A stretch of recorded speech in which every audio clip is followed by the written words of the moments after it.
Hello दोस्तों, आप सभी का मेरे चैनल में बहुत बहुत स्वागत है। आइए चलते हैं नए वीडियो के साथ। और इस वीडियो में आप सभी को एक जानकारी देना चाहूँगा कि आप सभी को पता है कि जो शिक्षक अभ्यर्थी हैं उनका सेकेंड काउंसलिंग का जो आदेश आ चुका है। और आदेश के साथ ही शिक्षा विभाग ने एक बहुत बड़ी गलती कर दी है दोस्तों। गलती क्या की है तो आप देखेंगे कि यहाँ पास आप देख पा रहे होंगे ओबीसी पिछड़ा वर्ग मुक्त में जो है पूरा पद को उन्होंने भर दिया है, जो नहीं भर सकता। कैसे नहीं भर सकता तो आइए देखते हैं क्यों नहीं भर सकता वो पद।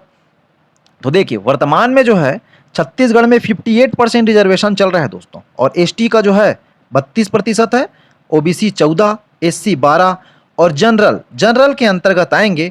एसटी भी आ सकता है, ओबीसी भी आ सकता है, एससी भी आ सकता है और स्वयं जनरल कैंडिडेट जो एसटी एससी ओबीसी में नहीं आते वो भी आते हैं इन जनरल के अंदर। तो एग्जाम्पल के तौर पे हम देखेंगे, मान लो 1 से लेकर के 100 सीट है किसी पोस्ट में, हम एक एग्जाम्पल के तौर पे ले रहे हैं, है ना। तो एसटी को कितना सीट मिलेगा इसमें?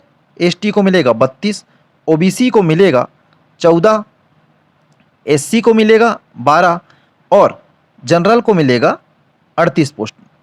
अब आप सोच रहे होंगे ये 32, 14, 12, 38 इसी के अंतर्गत एसटी वाले पोस्ट में है तो विकलांग या महिला है उनको एसटी के ही पोस्ट को दिया जाएगा, एसटी के अंतर्गत आने वाले विकलांग या महिला को। उसी प्रकार ओबीसी के अंतर्गत आने वाले को ओबीसी का मिलता है।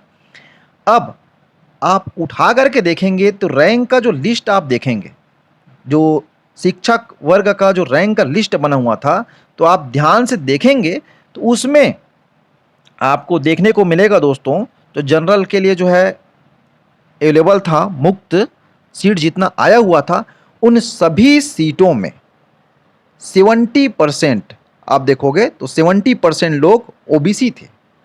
अब 70% लोग ओबीसी थे तो जो भराने का है, किस प्रकार से सीट भराता है आपको एक बात जानकारी दूंगा।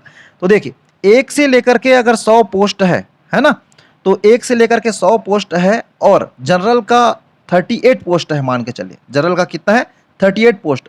तो होता क्या है दोस्तों, 1 से फर्स्ट रैंक से लेकर के वो 38 रैंक तक उसके अंदर आने वाले एससी हो, एसटी हो, एबीसी हो या स्वयं जनरल के कैंडिडेट हो, सभी के सभी को वो उठा करके 38 लोगों को जो है वो 38 पोस्ट में भरेगा। इस प्रकार से जो है भरने का चलता है। तो आप जान सकते हैं अगर उस प्रकार से उस नियम से भराया जाता तो ये ओबीसी का जो पोस्ट है जो अभी यहाँ पास खाली दिख रहा है वो खाली नहीं होता। यहाँ पास और सेकेंड काउंसलिंग में बिल्कुल ओबीसी का सीट आता, भले ही ये मुक्त वाला जो पोस्ट है जो पूरा भर जाता।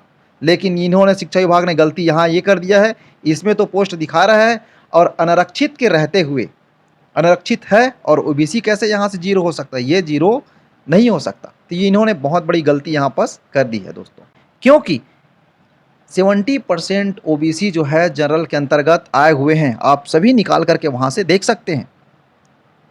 तो शिक्षा विभाग का ये बहुत बड़ी गलती जो है यहाँ पास के निकल करके सामने आ रही है। इसके लिए सभी कैंडिडेट लोग को जो है जा करके शिक्षा विभाग में अपना आवाज़ उठाना पड़ेगा और शासन प्रशासन तक इस आवाज़ को ले जाना पड़ेगा, नहीं तो ओबीसी के जो लोग हैं उनको बहुत बड़ा हानि हो सकता है दोस्तों।